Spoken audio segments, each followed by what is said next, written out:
আমরা একটা কথা ভালো করে মনে রাখবেন বাবা, পৃথিবীতে অনেক তরিকা আছে, আছে না? প্রসিদ্ধ তরিকা হলো চারটা: কাদরিয়া, চিশতিয়া, মুজাদ্দিদিয়া, নকশবন্দিয়া। কয় তরিকা? কয় তরিকা? চারটা তরিকা। তার মধ্যে কাদরিয়া তরিকাটা এটা খুব কঠিন, এবং এই তরিকার যিনি পীর, এই তরিকার যিনি ফাউন্ডার, প্রতিষ্ঠাতা, তিনি হযরত আব্দুল কাদের জিলানী রহমাতুল্লাহ আলাইহি।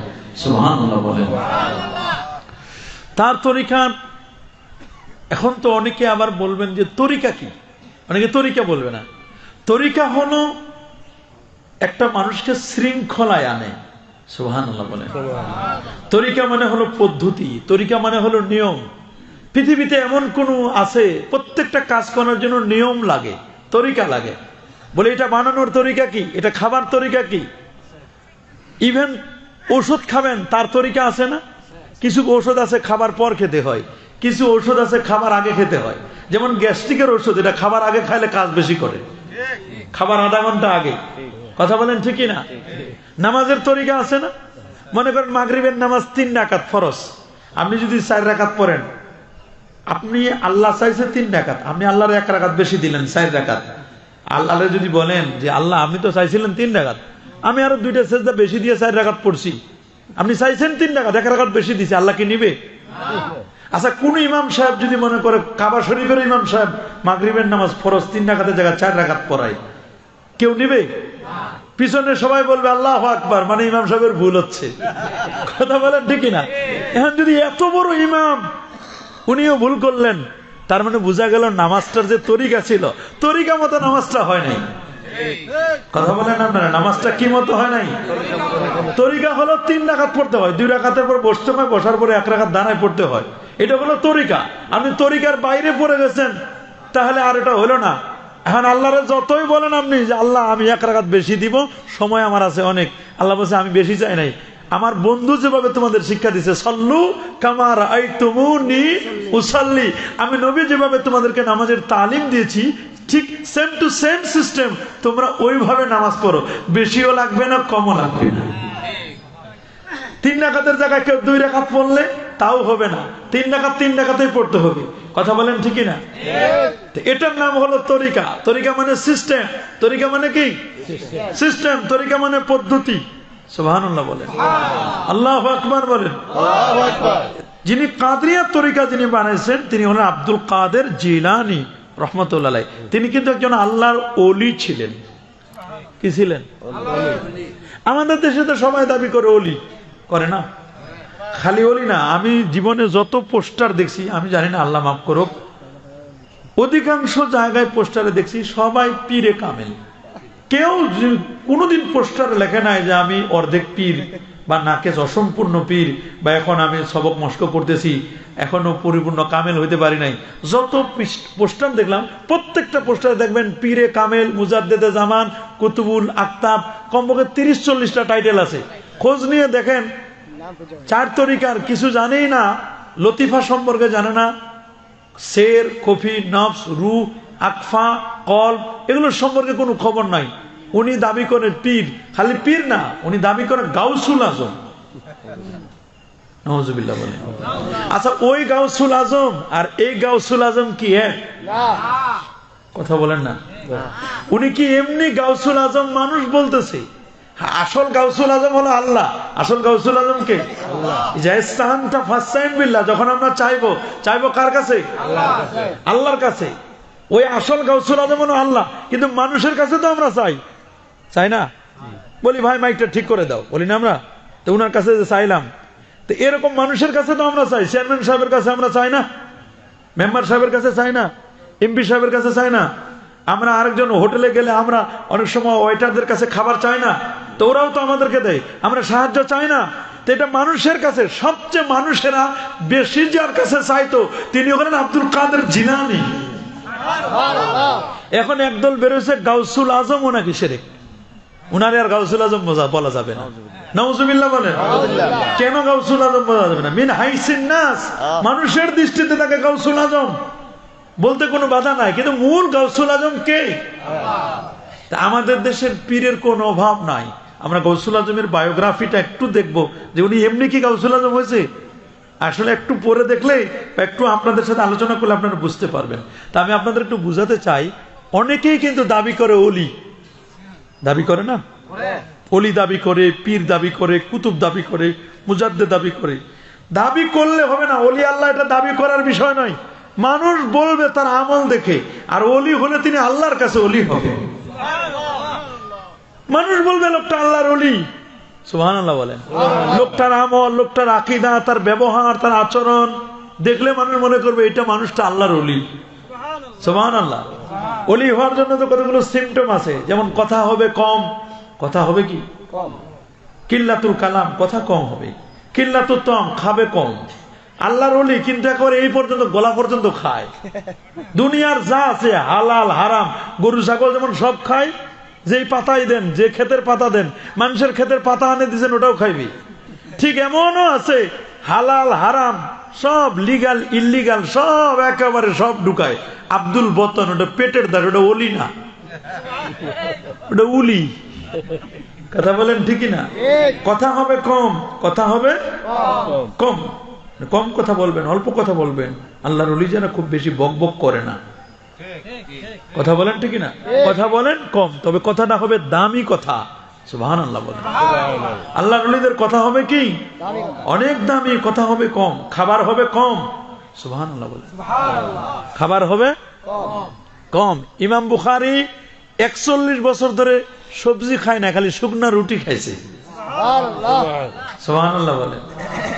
ইমাম বুখারী 41 বছর ধরে সবজি খায় নাই, খালি রুটি খাইছে।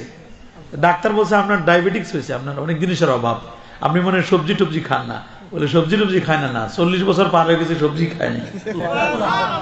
সুবহানাল্লাহ বলেন। ইমাম নববী রহমতুল্লাহ আলাইহি 21 বছর পর্যন্ত তিনি বিছানায় পিঠ দিয়ে ঘুমায় নাই, যতদিন ঘুমাইছে ততদিন তিনি বসে বসে ঘুমাইছে, কারণ বিছানায় ঘুমাইলে ঘুম বেশি হবে, ঘুম বেশি হলে পড়ালেখার সময় পাবে না, আর লেখাপড়ার ব্যস্ততার কারণে আর বিয়েও করতে পারে নাই। সুবহানাল্লাহ বলবেন না? আর আমাদের দেশের ছেলে পেলে লেখাপড়ার ব্যস্ততা না, ফেসবুক চালাইতে চালাইতে আর এগুলোতে ব্যস্ত হওয়ার কারণে লেখাপড়া করতে করতে বিয়ে করে ফেলে। পার্থক্য দেখেন, সেই যুগের মানুষ এত লেখাপড়ায় ব্যস্ত থাকতো যে লেখাপড়া করার ব্যস্ত থাকার কারণে পড়তে পড়তে এত ব্যস্ত হয়ে যেত, বিয়ে করার সময় নাই। আর বর্তমান যুগের মানুষ পড়ালেখা তো করে না, ফেসবুক চালাইতে চালাইতে, ইউটিউব চালাইতে চালাইতে এত ব্যস্ত হয়ে যায়। দেখছেন নি, ভালো কথা কইছে, গেছিলাম পড়ালেখা করতে, দোয়া করছো মা যে তুমি যেন বড় আলেম হইতে পারো। আমি একাই কেন আসবো আলেম হয়ে, তোমার সাথে বৌমাকেও নিয়ে আসছি। কথা বলেন ঠিক কিনা? পাঠাইছিল সিঙ্গেল, নিয়ে আসলো ডুয়েল। কথা বলেন ঠিক কিনা? সে যুগের মানুষের কথা আপনি চিন্তা করেন না। আমি ওনার জীবনীটা পড়ে আমাদের ছাত্রদেরকে পড়া, মাস্টার্সের ছাত্রদের আমরা পড়াই ইমাম নববীর জীবনী। ওনাকে যখন পড়ায় তখন আমরা জিজ্ঞেস করি যে বাবা দেখো ইমাম নববীর অবস্থায় এরকম 1-150 আলেম আছেন, বড় বড় আলেম, যারা কখনো বিয়ে করার সময় পায়নি। কিসের কখন বিয়ে করবে? বলে পড়ালেখা করতে করতে, হাদিস কোরআন পড়তে পড়তে আল্লাহর প্রেমে পাগল হইয়া বিয়ে করবে কখন, সময় পায়নি। এখন অনেকে বলবেন হুজুর তারা কি নবীর সুন্নত বিয়ে করে এটা জানতো না? আপনারা প্রশ্ন করতে পারেন না? যদি নোয়াখালীর মানুষ হইতেন তাহলে প্রশ্ন করতেন, হুজুর নবীজি বলছেন আন-নিকাহু মিন সুন্নতি, বিয়ে করাটা আমার সুন্নাত, ফামান নাকাহা ফাকাদ ইস্তাকমালাল ঈমান, যে বিয়ে করলো তার ঈমান পরিপূর্ণ হলো, মান রাগিবা আন সুন্নতি ফালাইসা মিন্নি। সুবহানাল্লাহ বলেন। তারা এগুলো জানতেন সবকিছু, কিন্তু দাউদ জাহেরির মতে বিয়ে থেকে খালি হলাম মুজাররাদ আনিন নিকাহ, বিয়ে থেকে খালি হয়ে আল্লাহর প্রেমে পাগল হয়ে যাও, ওনার একটা সিস্টেম ছিল। সুবহানাল্লাহ বলেন। হযরত শাহজালাল ইয়ামানি আল মুজাররাদি বিয়ে করার সময় পায় না, আল্লাহর প্রেমে পাগল, দিন প্রচার করতে করতে ব্যস্ত হয়ে গেছে। আল্লাহু আকবার। যদি হয়তো আল্লাহর নবী বা আল্লাহ জিজ্ঞেস করেন যে কি খবর, বলে খবর তো আপনি দেখছেনই, কখন বিয়ে করব? বিয়ে করে যে বউয়ের কাছে সময় দেব এই সময় তো নাই, আমি তো আল্লাহর প্রেমে পাগল, আপনার দিনের প্রচারের জন্য ব্যস্ত। আল্লাহু আকবার বলেন। তো ওলি এটা দাবি করার বিষয় নয়। ওলি আউলিয়া আমরা অনেকে দাবি করি, কিন্তু কোরআনে সূরা ইউনূসের মধ্যে আল্লাহ বলেছেন আলা, হরফে তানবীহ দিয়ে বলছেন, সতর্ক করে দিয়েছেন, সাবধান, ইন্না আউলিয়া আল্লাহ, যারা আল্লাহর ওলি হবেন, লা খাউফুন আলাইহিম ওয়ালা হুম ইয়াহজানুন, আল্লাহর ওলি যারা, দুনিয়াতে তাদের কোনো ভয় নাই, আখিরাতেও কোনো ভয় নাই। এই অভয় বাণীটা পাবে তারা কখন? যখন মারা যাবে। ইন্নাল্লাযীনা ক্বালু রাব্বুনাল্লাহ সুম্মা ইসতাকামু, নিশ্চয় যারা বলে যে আমাদের রব হচ্ছেন আল্লাহ, এবং এই কথার উপর যারা ইস্তেকামত থাকে, মজবুত থাকে, তাতানাজ্জালু আলাইহিমুল মালায়েকা, ওই লোকটা যখন মারা যাবে তখন টেনশন করবে, আমি মরলে সংসার কে দেখবে, আমি মরলে আমার মসজিদ কে দেখবে, মাদ্রাসা কে দেখবে, আমি মরলে আমার এগুলো কে দেখবে। তখন আল্লাহ তাআলা একদল ফেরেশতা পাঠায় দেয়, তাতানাজ্জালু আলাইহিমুল মালায়েকা। তাফসীরুল কোরআন বিল কোরআন, কোরআনের এক আয়াতের তাফসীর আরেক আয়াত দিয়ে, সূরা ইউনূসের এই আয়াতের তাফসীর হচ্ছে আরেকটা আয়াত দিয়ে। আল্লাহু আকবার বলেন। ফেরেশতা অভয় বাণী দেয় যে কোনো চিন্তা করো না, এগুলো দেখার বহু মানুষ আছে। সুবহানাল্লাহ বলেন। বহু মানুষ আছে, এক আল্লাহর ওলি, আল্লাহর ওলিরা জীবিত থাকতেও খাওয়ায়, মরার পরেও খাওয়ায়। আল্লাহু আকবার বলেন। এই খাজা মঈনুদ্দিন চিশতি রহমাতুল্লাহ, যার হাতের 90 লক্ষ বেদিন কালেমা পড়ে মুসলমান হয়েছে, 10,000 হিন্দু তার কপালে শুধু ইন্তেকালের পরে মাতা হাবিবুল্লাহ ফি হুব্বিল্লাহ, আল্লাহর বন্ধু, আল্লাহর প্রেমে মারা গেছেন, কপালে নূরের অক্ষরে লেখা উঠেছে। এইটা দেখে 10,500 হিন্দু মুসলমান হয়েছে। এটা কি জেনাতেন কথা? আল্লাহু আকবার বলেন। এই যে লক্ষ লক্ষ মানুষ, ডব্লিউ হান্টার বলেছেন 90 লক্ষ, প্রায় 1 কোটির মতো মানুষ কালেমা পড়ে মুসলমান হলো তার হাতে। জেনাতেন কথা নয়। আল্লাহু আকবার বলেন। এরা আল্লাহর ওলি, এদের কোনো ভয় নাই। তারা জীবিত অবস্থায় খামাইছে, মরে গেছে, এখনো যত আশপাশের মাজারের যত মানুষজন আছে, এলাকার ব্যবসায়ী, এলাকার আশপাশে যারা আছে, সবাই মরার পরেও খাওয়ায়, তাদের উজিলাই তো খায়। কথা বলেন ঠিকই না? আল্লাহু আকবার বলেন।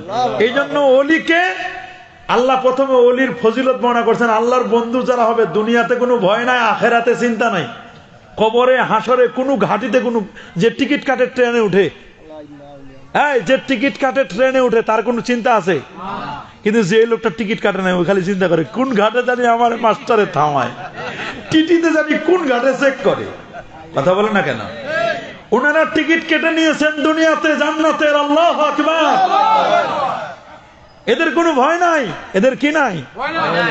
কিন্তু যারা ওলিকে, এখন কথা হলো ওলিকে, আমাদের দৃষ্টিতে আমরা ওলি মনে করি যেই দরবারে অনেকগুলো গরু যায়, আমরা এটা মনে করি গরু বেশি, এত গরু যায়, তারপরে সেখানে গেট মনে করেন 50টা গেট, তারপরে মনে করেন বড় প্যান্ডেল, তারপরে আমরা মনে করি যে একসাথে একটা হান্ডিতে 30 মণ 40 মণ খাবার রান্না করে, বহু মানুষ হয়, বছরে 2-3 দিন ওরস শরীফ হয়, উনি তো ওলি। এটা তো আমরা মনে করি। কি বলেন? আমাদের ডেফিনেশনটা, আমরা যদি সংজ্ঞাটা করি ওলিকে, আমরা মনে করি এরাই মনে হয় আল্লাহর ওলি। কি বলেন? ঠিকই না? আমরা তো দেখতেছি এরকম অমুক ওলি, অমুক পিসাব, আমরা মনে করি এগুলো। আসলে ওলির ডেফিনেশনটা, ওলির সংজ্ঞাটা দিয়েছেন আল্লাহ। আল্লাহ বলছেন ওলি ডেক্সি কয়টা হলো, গরু কয়টা গেল, প্যান্ডেল কয়টা হলো, মাইক কয়টা লাগাইলো, মোড়ে মোড়ে কয়টা মরিচ বাতি দিল, কয়টা মোমবাতি দিল, ব্রিজে ব্রিজে কয়টা মোমবাতি দিল, কয়টা গরু জবাই করলো, কত ডেক্সি তাবারুক পাক হলো। এটা ওলির কোনো সংজ্ঞা না। এটা ওলি কি ওলি না, এটা পরের কথা। ওলি হলো আল্লাহ যিনা আমানু। ওলির প্রথম শর্ত হলো ঈমান থাকতে হবে। ওলি তো পরের কথা, আগে ঈমান নাও। আল্লাযীনা আমানু, আল্লাযীনা প্রথম শর্ত হলো তুমি ওলি, তো তোমার ঈমানটা দেখো। ঈমানটা দেখা যায় না, এটার ভিজিবিলিটি নাই, নন ভিজিবল। ঈমান দেখা যায় না। ঈমান কি দেখা যায়? আপনি দেখছেন ঈমান কি? খাওয়া যায়, ধরা যায়, ছোঁয়া যায় না, দেখা যায়? দেখা যায় না। এটা কি আপনি মরজাল বাজারে যদি বলেন যে আমার 1 কেজি ঈমান দেন, দেবে? আচ্ছা যদি শর্ট পরে দাম বেশি, তা আধা কেজি দেন, পাওয়া যাবে? এটা চিংড়ি মাছের বাজার মতো ভাগার মতো বিক্রি হয় না। ঈমানটা এটা বোঝা যায়, হয় নাই? জোরে বলেন। হ্যাঁ, ঈমান কি হয়? মনে করেন মুরব্বির জ্বর আইছে, আমরা কপালে হাত দিই না? কপালে হাত দিয়ে বুঝি ভাইরে আপনার জ্বর, তাপমাত্রা দেখে বোঝা যায়, মনে হয় 100 ডিগ্রি 101 ডিগ্রি, বলি কিনা আমরা? মানুষের জ্বর আসলে বুঝি নাই, বলে না? প্রত্যেকটা জিনিস মাপার কিন্তু একটা যন্ত্র আছে।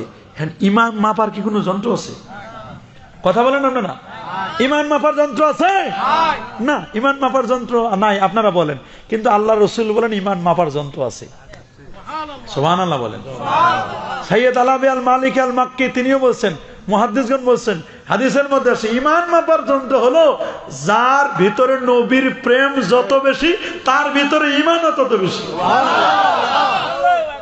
ক্রিস্টাল ক্লিয়ার কাট কথা। ভিতরে নবীর প্রেম নাই, নবীর ভালোবাসা নাই, তো মৌলবী তোমার ইমানও নাই। এটা হলো সোজা হিসাব। নবীর প্রেম নাই তো কি নাই? থার্মোমিটার দিয়ে জ্বর মাপা যায়, ব্যারোমিটার দিয়ে মাপা যায়, বাতাস মাপা যায়, স্কেল রিক্টার স্কেল দিয়ে মাপা যায় কি পরিমাণ ভূমিকম্প হয়েছে, ঠিক না বলেন? আমরা গাড়িতে গ্যাস ঢুকাই, গ্যাস মাপা যায়, ব্যারোমিটার আছে, ওদের মেশিন আছে, আছে না? প্রত্যেকটা জিনিস মাপার যন্ত্র আছে। রসুল্লাহকে বললেন, হুজুর ইমান মাপার যন্ত্রটা কি? রসুল বুঝবো কেমনে যে আমি ইমানদার? আল্লাহ নবী বলে দিলেন সহিহ হাদিস, ইজা সাররাতকা হাসানাতুকা ওয়া সাআতকা সাইয়্যাতুকা ফাআনতা মুমিন। যদি দেখো একটা ভালো কাজ, দিনই কাজ, ওইটা করতে তোমার মনটা সায় দিচ্ছে, মনটা ভালো লাগতেছে, না এই কাজটা তো ভালো কাজ, এখানে আমার যাওয়া দরকার, মাহফিল এটা ভালো কাজ, দিনই ওয়াজ হবে, নসিহত হবে, তওবা হবে, মোরাকাবা হবে, জিকির আজকার হবে, মানুষের দোয়া হবে, মা বাবার জন্য দোয়া হবে, এটা কাজ ভালো, মনটা সায় দিতেছে, না রে এই মাহফিলে যাওয়া দরকার, তাহলে বুঝতে হবে আমার ভিতরে ঈমান আছে, বুঝতে হবে আমার ভিতরে কি ঈমান আছে। এরকম আপনার মতো এরকম দুই হাত দুই পা সবকিছু মাথা টাথা সব ঠিক আছে। এই লোকটা এই সময় দেখবেন যে এখন আমি আসার সময় কয়েক জায়গায় গাড়ি থামাইছি, থামাই দেখলাম যে অনেকগুলো হোটেলের সামনে, যে হোটেলের টেলিভিশনটা যত বড়, মানুষ ওইখানে খুব বেশি। আমি টুপিটা খুলে আমি আমার যেন না চিনে না চিনে গেলাম এক জায়গায়, গিয়ে দেখলাম যাচ্ছে, দেখি তো কি হয়েছে। আমি বললাম, ভাই কি সমস্যা, দেশে কি কোনো সমস্যা হয়েছে? বলে না, দেশের সমস্যা না, এটা আন্তর্জাতিক সমস্যা। বলে কি সমস্যা? কয় খেলা হইতেছে পাকিস্তানে। কি খেলা এটা? বলে ক্রিকেট খেলা। কি খেলা? ও আমি এই জন্য এত মানুষ। কয় হুজুর আজকে একটু সমস্যাই হবে, মানুষ আজকে বেশি, আজকে সব খেলা নিয়ে ব্যস্ত। আপনি যে খেলায় খেলতে যাইতেছেন ওটা আসল খেলা, কিন্তু ওই খেলায় মানুষ পাইবেন না। ঠিকই ওরা নকল খেলায় ব্যস্ত আছে, যারা বলেন ঠিকই না, টেলিভিশনের সামনে আছে, এক একজন এক এক কাজে আছে। আবার কিছু মানুষ মনে করবে আরেক জায়গায় গান হইতেছে, নাটক হইতেছে, ভেজাল হইতেছে, ওইখানেও তো মানুষ যাইবে। ও গেছে? আচ্ছা, উনি বলছে গেছে, তার মানে ওইদিকেও মানুষ আছে। আবার কিছু আছে মনে করছে এখানে শোনার পরে চিন্তা করবে যে ওইখানে একটু যাই দেখি ওইখানে কি হইলো, মানে এখানেও আছে ওইখানেও আছে। কথা বলেন ঠিকই না? একটা হলো মাছি আর একটা হলো মৌমাছি। পার্থক্য কি? খালি মৌ আর মাছি তো ঠিকই আছে, মাছি আর কি মৌমাছি। মাছি যেটা, এটা সব জায়গায় বসে, বাথরুমেও বসে, মিষ্টিতেও বসে, মিষ্টির দোকানে যান সব জায়গায় বসবে, মাছি মার্কা যেটা, যেটা মাছি। আর মৌমাছি এটা কিন্তু স্টাইল আছে, এটার গেজেট আছে, এটার ক্লাসিক্যাল লেভেল আছে। এই লেভেল সে কখনো বাথরুমে বসে না, মৌমাছি কখনো বাথরুমে বসে না। মৌমাছি ভালো জায়গায় বসে, ফুলে ফলে ভালো জায়গায় বসে। আমাদের মুসলমানদের মধ্যে কিছু আছে মাছি মার্কা, কিছু আছে মৌমাছি মার্কা। মানে ওইখানেও যাইবে, আবার নাটকেও যাইবে, আবার মাহফিলেও আসবে, দুদিকে আছে। উনি দুই লাইন ঠিক রাখে, উনার ইমানটা হলো সমান সমান। বলছে এখানে কিছু সওয়াব কামাই করে নি, আর ওইখানে গিয়ে কিছু গুনাহ করবো, মানে উনি সমান সমান। আল্লাহ আমার মাঝখানে রাখলেও হইবে।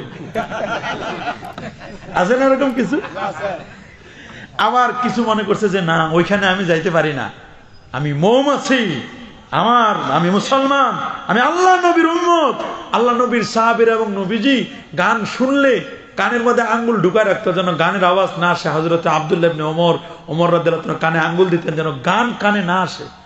সুবহানাল্লাহ।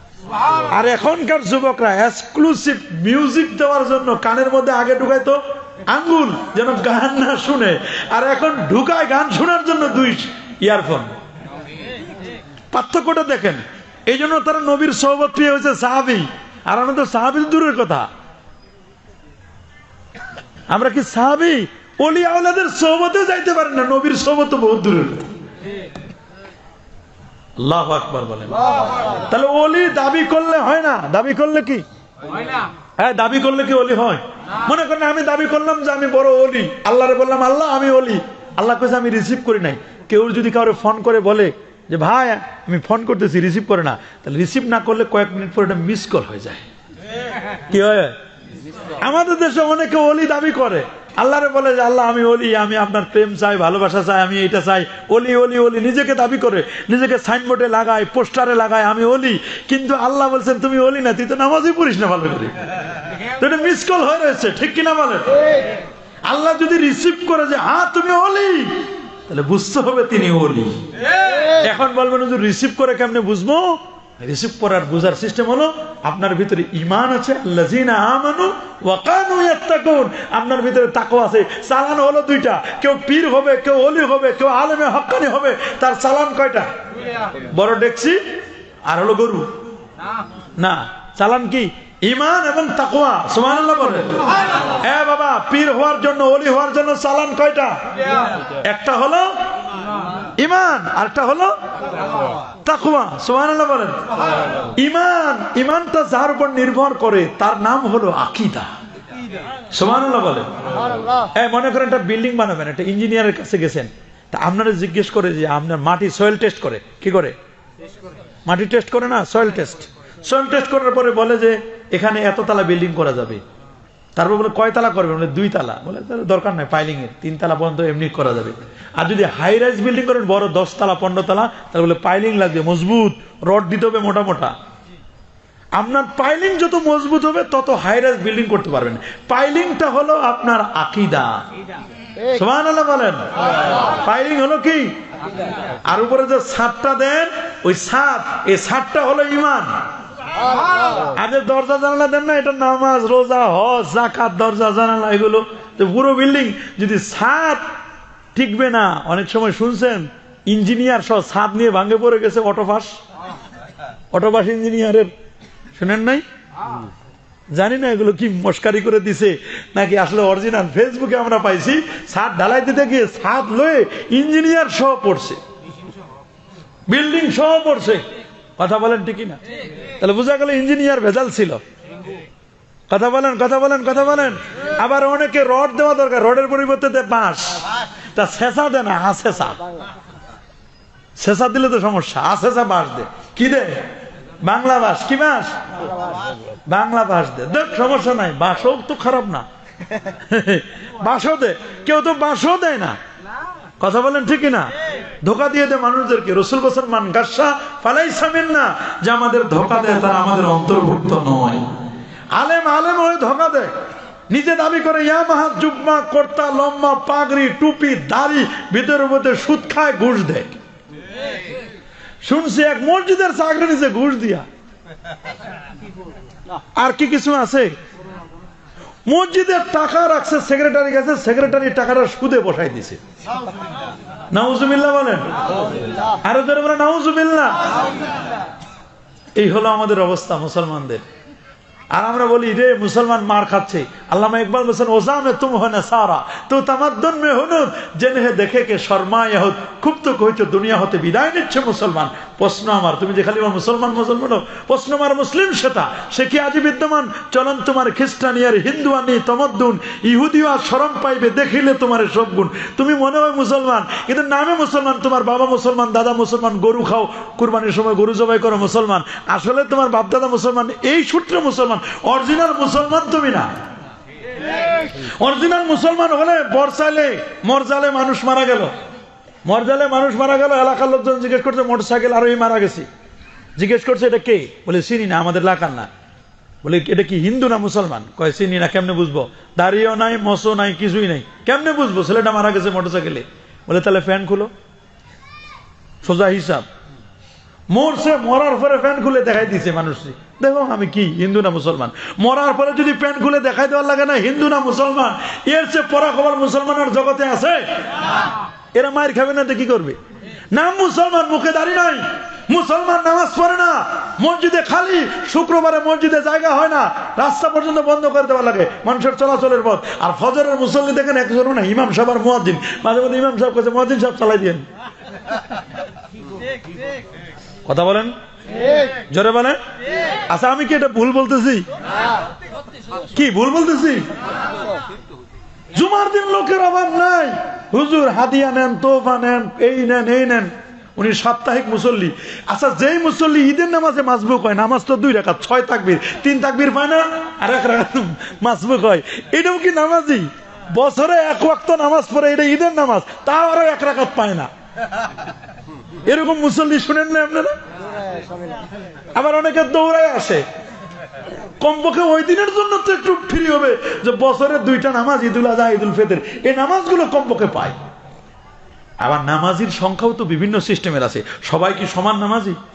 কিছু লোক আছে, মনে করেন সামনে নির্বাচন আছে, নির্বাচনের আগে মেম্বার সাহেব যদি নামাজ না পড়ে, মানুষ কি বলবে? ভোট দেখে আপনি মেম্বার সাহেব নামাজও পড়ে না। হ্যাঁ, নামাজ শুরু করছে উনি মোটামুটি 2-3 মাস আগে, মেম্বারের দাঁড়াবে, চেয়ারম্যানের দাঁড়াবে, এটা ভোটের নামাজি, ভোট পাওয়ার জন্য নামাজি। আবার সালাম শিখে নিছে, ভোটের সালাম, সালাম আলাইকুম, মানে আপনাদের উপর না, সালাম আলাইকুম মানে আপনারা মরেন, বলে ওয়ালাইকুম, ঠাডাটা আপনার পর আগে পড়ুক। আমরা কেন মরবো? আপনি আগে মরেন। এরকম সালামের দরকার আছে? কথা বলেন। যদি কেউ বলে আসসালামু আলাইকুম, তাহলে আপনি বলেন ওয়ালাইকুম, মানে আসসালামু আলাইকুম মানে আপনাদের মৃত্যু হোক, আপনি বলেন ওয়ালাইকুম, আপনার আগে হোক, মানে আপনি যেটা বলছেন ওইটা আপনারা দিলাম। কথা বলেন, ঠিকই না? আর কেউ যদি বলে আসসালামু আলাইকুম, আপনি বোঝাবার সময় একটু কম দিয়েন, কারণ যিনি জবাব দিবেন কোরআনে আছে, ওয়াইজা হুইয়িতুম বিতাহিয়াতিন ফাহাইয়ু বিআহসানা মিনহা।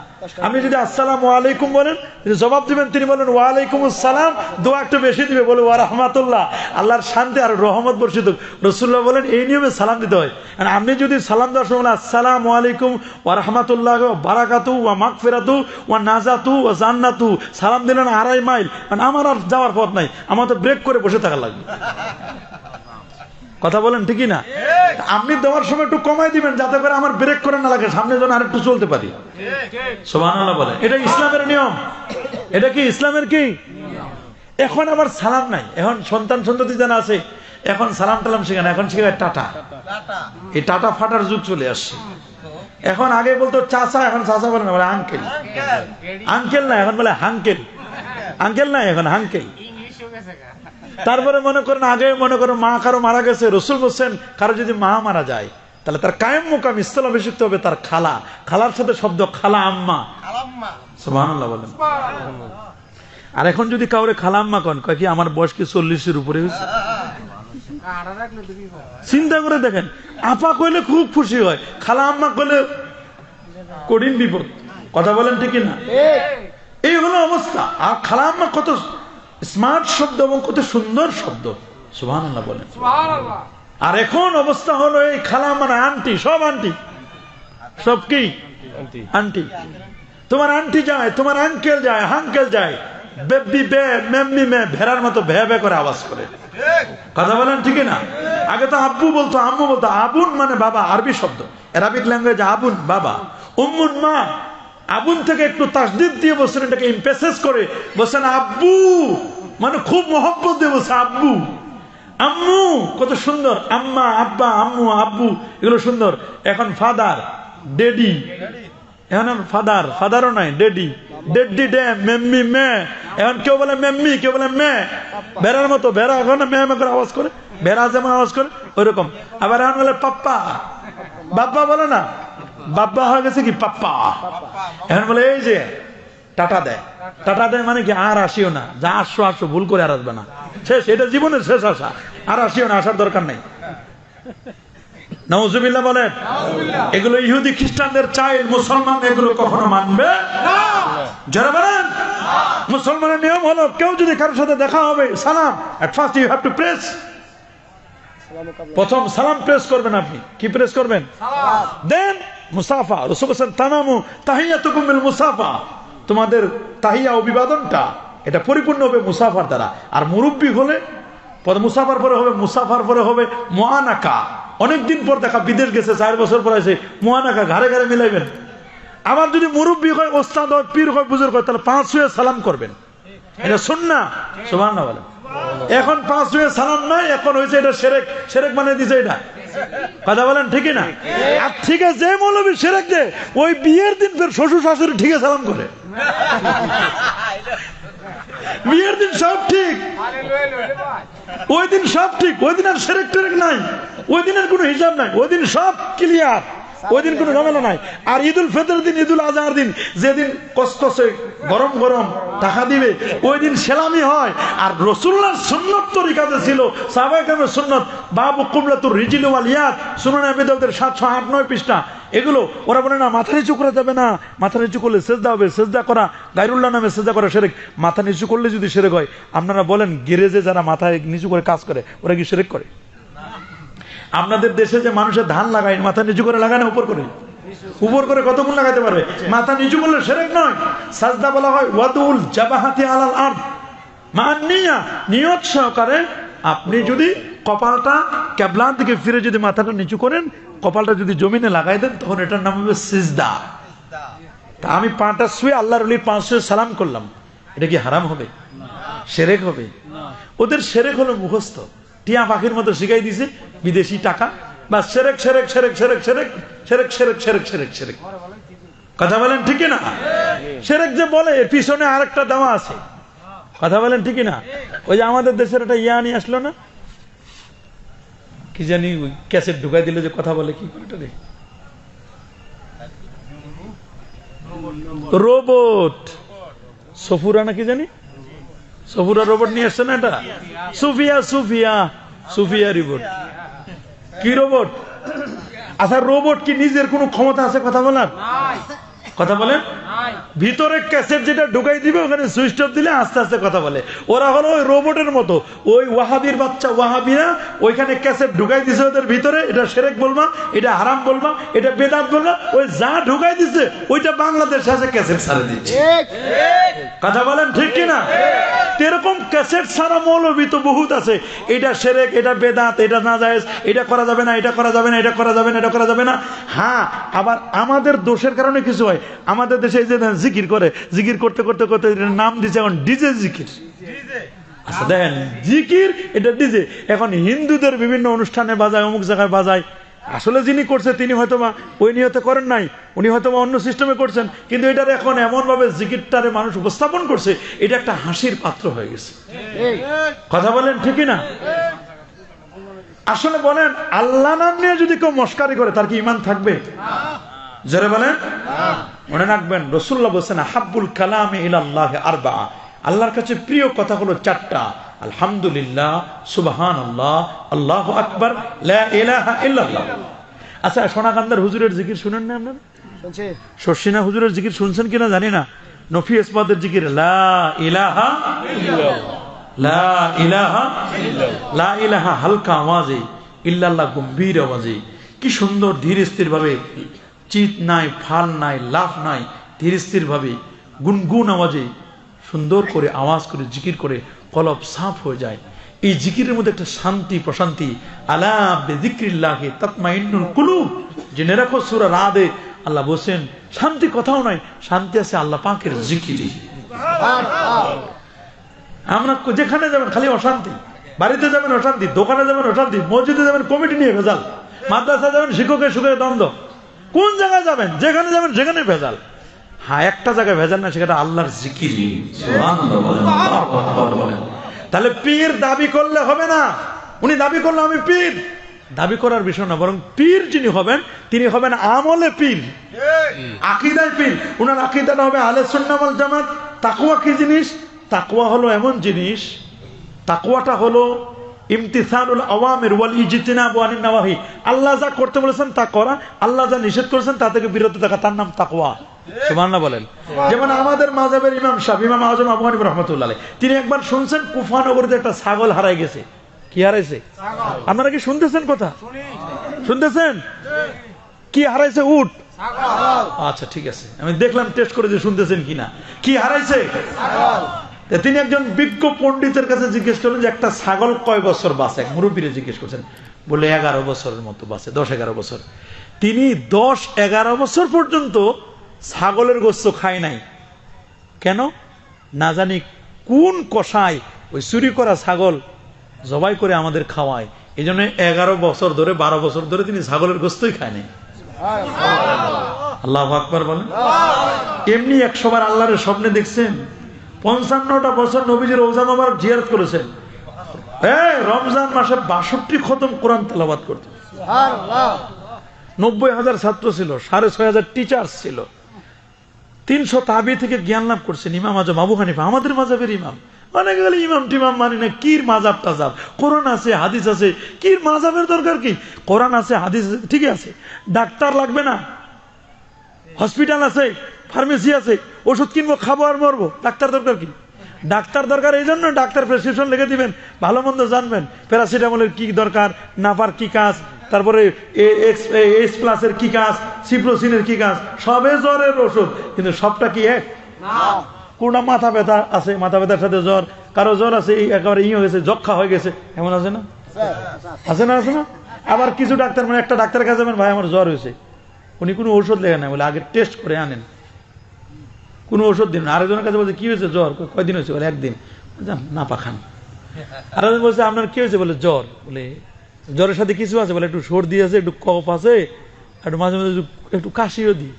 তাহলে ফেকজো খান। কি খান? ফেকজো খান। ফেকজো খান। দেখেন একই ওষুধ এক একজনের এক একটা দিতেছে। এটা ডাক্তার এই জন্য উনি জানে শুনে না দিতেছে, আর আপনি তো জানেন না, আপনি মনে করছেন ফার্মেসিতে যে কোনো একটা জ্বরের ওষুধ খাইবেন, কিন্তু কোনটা দিয়ে অ্যাকশন হবে, কোনটা রিয়াকশন হবে আপনি তো বুঝেন না। কোরআন হাদিস আছে, গাড়ি আছে, এক লোকের মনে করেন গাড়ি আছে, কিন্তু গাড়ি যদি আপনি চালাইতে না পারেন তাহলে আপনি ড্রাইভার রাখবেন না? যেমন আমি গাড়ি চালাইতে পারি, কিন্তু আমি পাকা না, আমার লাইসেন্সও নাই। গাড়ি চালাইতে পারি, একবার হরতালের মধ্যে 60-70 কিলোমিটার চালাইছি, কিন্তু আমি চালাই না।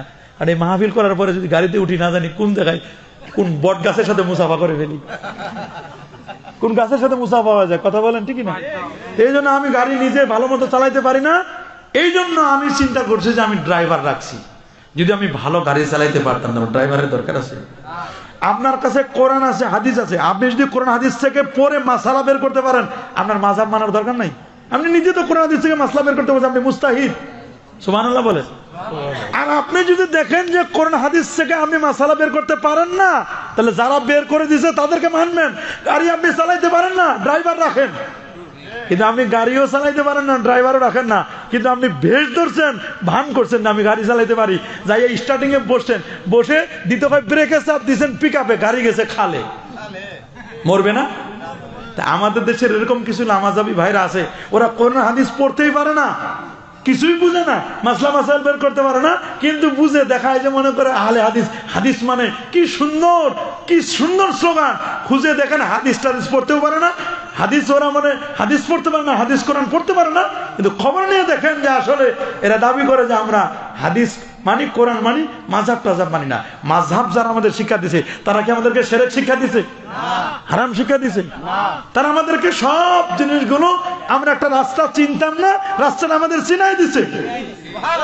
কথা বলেন ঠিক কিনা? আমি একটা রাস্তা জানতাম না, রাস্তাটা আমার জানাই দিছে। এরা তো আমাদের খারাপ কিছু বানায়। মনে করেন মধুমক্ষিকা, একটা মৌচাকের মধ্যে মধু আছে, আমি পারতে পারি না, আমি যদি মৌচাকে পারতে যাই আমার মৌমাছি কামড় দিবে। কিন্তু আবার এটার যিনি এক্সপার্ট আছে, বিশেষজ্ঞ, সে যদি যায়, সে একটু ধোঁয়া দিবে, ধোঁয়া দিয়ে মধু বের করে আনবে, আপনি সুন্দর করে খাবেন। সুবহানাল্লাহ বলেন। আর আপনি গেলে খাইতে হবে কি? মৌমাছি দিয়ে একেবারে কোরামিন ইঞ্জেকশন দিয়ে দিবে, এমন ইঞ্জেকশন কায়দায় পরে থাকবেন। কথা বলেন ঠিক না? যেন তেন ব্যক্তি, সবাই তো না। মাযহাবে এত কোটি কোটি মানুষের মধ্যে আল্লাহ তাআলা দেখেন 4 জন মানুষ, হানাফি, শাফি, মালিকি, হাম্বলি, ওনার কোরআন হাদিস থেকে বেছে বেছে বেছে বেছে ইমাম আজম আবু হানিফা 83,000 মাসালা বের করছেন। সুবহানাল্লাহ। জেনে তো না ব্যাপার। তাহলে আমরা মাযহাব মানি কি না? আমরা কোন মাযহাবের? সুবহানাল্লাহ বলেন না। আমরা কোন মাযহাবের? হানাফি মাযহাবের। কত বড় পণ্ডিত ছিলেন। এক লোকের কাছে টাকা পাইতেন, টাকা মানে ওই যুগের যে অর্থ, কিন্তু ওই লোকের কাছে যে অর্থ পাইতেন, অর্থ পাওয়ার কারণে ওই লোকের বাসায় গেছেন আনার জন্য, টাকা আনার জন্য গেছেন, কিন্তু যাওয়ার পরেই দেখতেছেন যে এমন অবস্থা, বলে হুজুর আপনি ভিতরে আসেন, আমাদের বাসায় রোদের মধ্যে দাঁড়িয়েছেন। উনি প্রচন্ড রোদের মধ্যে বাইরে দাঁড়িয়েছেন। বাইরে কি রয়েছেন? বলে আপনি বাইরে দাঁড়াচ্ছেন কেন? আমার বাসার ভিতরে ছায়া নেন। বলে আমি যা দিছি তা দাও, অতিরিক্ত যদি ছায়াটা নি, না জানি এটা সুদ হয়ে যায়। কি তাকওয়া ছিল তাদের! আল্লাহু আকবার বলেন। এইরকম তাকওয়াবান পরেজগারিতা অর্জন করেছিল তারা। আজকে আমরা কোথায়? আমরা খালি তাকওয়ার কথা বলি, তাকওয়ার ওয়াজ করি, কিন্তু জায়গা মতো আমরা তাকওয়া আমাদের নাই। আমরা কোনটা হালাল কোনটা হারাম সব খাই। আর আমাদের দেশের কিছু পীরও আছে, হক্কানি পীর যেমন আছে, ভণ্ড পীর আছে, নামাজ নাই, রোজা নাই, হজ নাই, যাকাত নাই, তরিকা নাই, তাসাউফ নাই, লেবাস নাই, পোশাক নাই, সিরাত নাই, সুরত নাই, আদব নাই, আখলাক নাই, আছে মদ, জুয়া, গাঁজা, আফিম, গন্ধে যাওয়া যায় না, বিড়ির গন্ধ, সিগারেটের গন্ধ, গাঁজার গন্ধ, নামাজের খবর না, খালি মুরগি খায়, হাদিয়া মুরগি পায়, গরু পায়, খাসি পায়, ওগুলো দরবারে খালি খায়, নিজে নিজে খায় খায়, পেটটা বানাইছে 3 হাত সামনে, এখানে চুলকায়, পেট এখানে চুলকায় এখানে, এরকম আছে না ভণ্ড? তবে এখন আধুনিক যুগ তো, এখন আর এরকম ভণ্ডামি করতে পারে না। পীর হইলেও কি হবে, আগে তো অনেক পীর আসছিল নামাজ পড়তো না, এখন পীরগুলো চিন্তা করে না না চালান ঠিক রাখার লাগবে, নাহলে তো ধরা খাইলে বিপদ। কথা বলেন ঠিক কিনা? এখন কিন্তু ওরাও সচেতন হয়ে গেছে, ও কিন্তু বিপদে পড়বে না, ও তো লাল শালুক উড়াই দিছে, লাল কাপড় উড়াই দিছে, ও বুঝছে যে আমি ডেঞ্জার জোনে আছি, আমি বিপজ্জনক এরিয়া, আমার উপর লাল শালুক লাল কাপড় আছে, আমি বিপজ্জনক জায়গা আছি, তোমরা কেন বিপদে আইছো? কথা বলেন ঠিক কিনা? আপনারা আল্লাহর ওলি হতে চান, চান কিনা? তাকওয়া কি জিনিস? আব্দুল কাদের জিলানী রহমাতুল্লাহর বাবা আবু সালেহ মুসা জঙ্গি, এখন তো জঙ্গি বললে কইবে আরেকটা বিপদ না? কথা বলেন, জঙ্গি বললে এখন তো বিপদ। সেই যুগে জঙ্গি ছিল তারা জাঙ্ক, সুবহানাল্লাহ বলেন, যোদ্ধা ছিল, মুজাহিদ ছিল। আল্লাহু আকবার বলেন।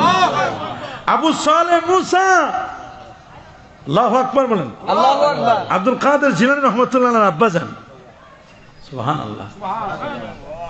কি অবস্থা হলো, 3 দিন ধরে খায় নাই, নদীর পার দিয়ে হেঁটে যাচ্ছিলেন, দেখলেন লাল টসটসে একটা আপেল ফল নদীতে ভেসে যাচ্ছে, ফলটা নিলেন, খাবে কি খাবে না চিন্তা করতেছে, কিন্তু খাবার ক্ষুধা লাগছে, ক্ষুধা যখন লাগে হিতাহিত জ্ঞান কমে যায়, ফতোয়া আর জিজ্ঞেস করতে মন চায় না, খাইলই দেখা যাবে পরে। কথা বলেন, এই জন্য কিতাবের মধ্যে লেখা আছে যে মুফতির যদি ক্ষুধা লাগে, তো মুফতিরে ক্ষুধা লাগলে ওই সময় প্রশ্ন করা যাবে না, বলে আপনি খেয়ে নেন, ব্রেন ঠান্ডা কিনা, তারপর প্রশ্ন করেন, কারণ উল্টা পাল্টা ফতোয়া দিবে, ক্ষুধা লাগলে ব্রেন ঠিক থাকে না। মানুষ এই জন্য বলে পেট শান্তি তো দুনিয়া শান্তি। কথা বলেন, কথা বলেন, পেট শান্তি তো দুনিয়া শান্তি, যদিও কথাটা ঠিক নাই, কলব শান্তি তো দুনিয়া শান্তি, কলব ঠিক করতে হবে। আবার অনেকে বলে, অনেক যুবকরা বলে বাবা নামাজ পড়ো, সব ঠিক আছে, বলে নামাজ না বললে কি হবে, ইমান পাক্কা 100% বলে ইমান, ওর ইমান আছে, ও বলছে আমার নামাজ না বললে কি হবে, আপনারা নামাজ পড়ে আগায় রাখেন, আপনারা হুজুর মানুষ, আপনি নামাজ কালাম পড়ে আগায় রাখেন, আমরা কিছুদিন পরে পড়বো। মনে হয় আজরাইল ইসলামের সাথে কন্ট্যাক্ট করে নিয়েছে, পরে মারা যাবে। কথা বলেন ঠিক না? হ্যাঁ, আজরাইল ইসলামের সাথে কন্ট্যাক্ট করছেন? হ্যাঁ, যুবকরা মারা যায় না, মনে না? যুবকরা মনে না? এখন তো যুবকরা বেশি মরে। কথা বলেন, কথা বলেন, সাবধান, মৃত্যু কার কখন আসবে আমরা কেউ জানি না বাবা, এই জন্য সাবধান। 5 ওয়াক্ত নামাজ, জুমার নামাজ, কাবলাল জুমা বাদাল জুমা, নবীর সুন্নাত, এগুলো পালন করতে হবে। কি করতে হবে না? আবু সালেহ মুসা জঙ্গি ফল খাইছে, খাওয়ার পরে সামনে কিছু দূর গেছে, যাওয়ার পরে আবার রিটার্ন ব্যাক করছে, ব্যাক করে চিন্তা করছে, রে এখন তো ক্ষুধা মেটছে, কিন্তু কার ফল খাইলি রে অন্তর, তুই কার ফল খেলি, তুই কি একটু চিন্তা করে দেখছস এটা তোর জন্য হালাল না হারাম? মানুষের ফল যে না করে খাইছস, তুই যদি কিয়ামতের দিন আল্লাহ তোরে জিজ্ঞেস করে তুই কি কবি, বল কি বলবি আল্লাহর কাছে, কি জবাব দিবি? মনের মধ্যে অনুশোচনা, অনুতপ্ত, রিপেন্ডেন্স হয়েছেন, অনুতপ্ত হয়ে গেছেন, হাই হাই আমি কি করছি, তাহলে আমার মাপ চেয়ে না দরকার, কাল ফল খাইছি। পিছনে ব্যাগ দিয়ে নদীর স্রোত আসতেছে কোন দিকে, সামনের দিক থেকে, যেতে যেতে যেতে যেতে যেতে দেখতেছেন নদীর পারে কোনো এরকম আপেল ফলের বাগান আছে কিনা, দেখলেন যায় একটা ফলের বাগান ফল, মনে এই বাগানের ফল পড়ছে, আর ওইটা আমি খাইছি, বাগানের মালিকে আছে মনে হয়, আমি যা মাপছি আসি, গেলেই তো একটা ফল, কত মানুষ পাখি খায়, গরু ছাগলে কত কিছু খায়, আমি একটা ফল খাইছি, মানুষ মাপ চাইলে তো দিয়ে দিবে। সুবহানাল্লাহ বলেন। গেছে বাগানের ভিতরে, মালি যারা কাজ করতেছে বলে বাগানের মালিক আছে, বলে আছে, বলে কই, বলে ওই অমুক জায়গায়, একটু আসছে বলেন তো, ওনার সাথে কথা আছে, বলে কি কথা, বলে একটু কথা আছে, নিয়ে আসছে, বলে আপনি বাগানের মালিক? সালাম দিলেন, সালাম কালাম বলার পরে বললেন যে আমার খুব ক্ষুধা লাগছিল, 3 দিন ধরে খাই নাই, তো নদীর পাশ দিয়ে আমি হাঁটতেছিলাম, একটা ফল ভেসে যাচ্ছিল, কিছু আরো পাখিতে খাওয়া, তাই আমি ফলটা উঠাই, লোভ সামলাতে পারি না, খেয়ে ফেলছি, মনে চিন্তা করলাম তো বলে খায় নাই, তা আমি চিন্তা করলাম আপনার কাছে দুনিয়ায় না হয় পার পাবো, আখিরাতে তো আল্লাহর কাছে পার পাবো না, তা আপনার কাছে একটু মাপ চাইতে আছে। আপনি এটা বান্দার হক, তো বান্দা যদি মাপ না করে তা আল্লাহ মাফ করবে না। মনে করেন টাকা পয়সা সব মারিং করে টোরে মারিং কাটিং করে আল্লাহর ঘরটা ধরে গেছে, আল্লাহ আমার মাফ করেন। আল্লাহ থাম, তোর পিটামো ভালো করে। মানুষের টাকা পয়সা মারি টারি খাইটাই এখন আমার কাছে মাপ চাও, দিবেনি মাফ করে? মাফ করবে? মাফ করবে? বান্দার হক বান্দা যতক্ষণ মাফ না করবে ততক্ষণ পর্যন্ত আল্লাহ মাফ করবেন না। আল্লাহর হক আল্লাহ মাফ করতে পারেন, কিন্তু বান্দার হক বান্দা যতক্ষণ মাফ না করবে।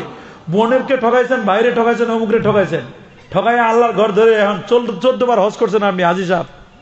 মানুষ আপনারা হাজি সাহেবকে আলহাজ বলবে, হাজি সাহেব বলবে, হজ করেছি সব মাপ, এত সোজা। আবার অনেক হাজি আছে হজ করে আসেও ওই হজটা হলো ওটা ধোকা দেওয়ার জন্য। ইয়ামাহা দাড়ি রাখছে হাজি সাহেব, রোডের দোকানদার।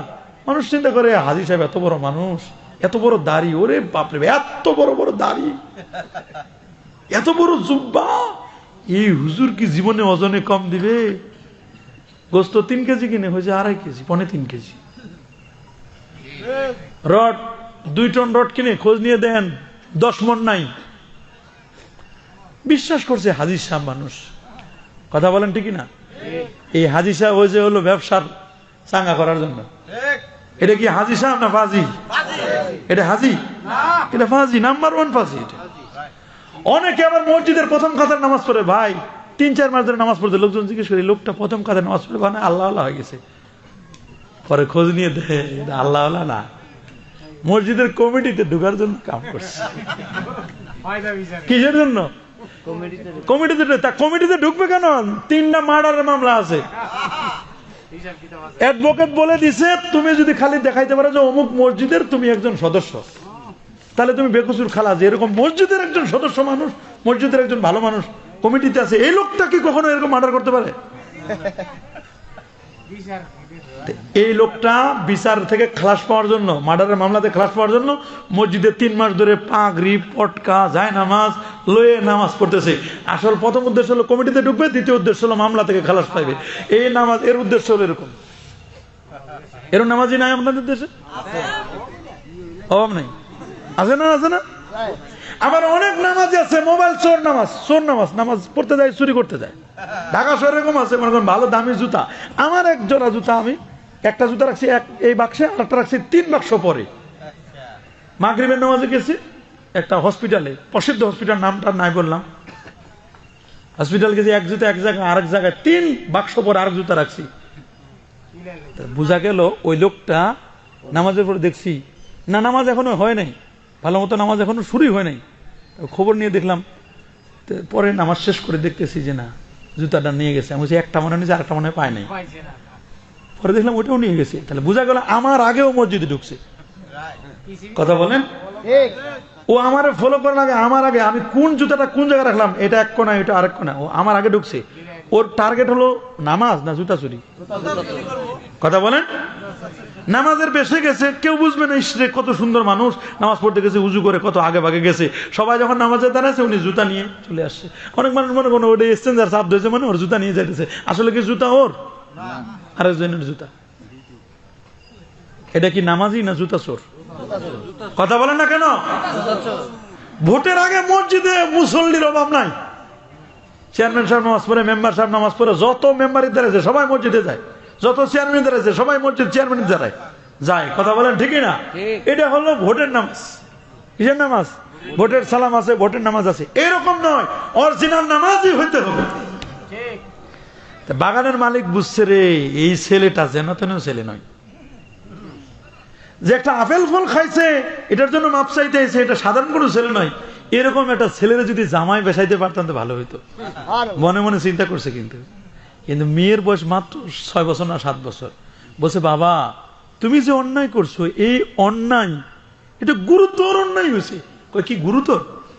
খাইলাম না একটা আপেল ফল, তা ভেসে যাচ্ছিল, খবর তো নিত না, আমি উঠাই না খাইছি, পচে যাইতো উঠাই খাইছি, এটা গুরুতর অন্যায় হয়েছে। বলে হ্যাঁ। বলে এটা কি মাপ পাওয়ার কোনো ব্যবস্থা আছে? বলে মাপ পাওয়ার তো কোনো ব্যবস্থা নাই, তারপরেও চিন্তা করা যাবে। তুমি আগে 7 বছর আগে বাগানের একটু খেদমত করো, 7 বছর পর চিন্তা করে দেখা যাবে যে মাপ করা যায় কিনা।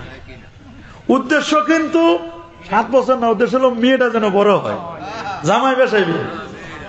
সুবহানাল্লাহ বলেন, আল্লাহু আকবার বলেন। আমরা হলে কইতাম কত ফল চুরি করে খাইছে মানুষে, ছোটকালে মানুষের বড়ই পারে খাইছে, পেয়ারা পারে খাইছে, আম পারে খাইছে, পারা জিনিস কত খাইছি, মাপ চাইছি, চুরি করে খাইছি। এখানে অনেক মানুষ আছে না খান নাই, ছোটকালে আম চুরি করে খান নাই, কাঁঠাল চুরি করে খান নাই। এখন তো সুবি হয়ে গেছেন, এখন মনে নাই। খোঁজ নিয়ে দেখেন, মারে জিজ্ঞেস করেন, হ্যাঁ খাইছে না? বহু মানুষ আছে এরকম।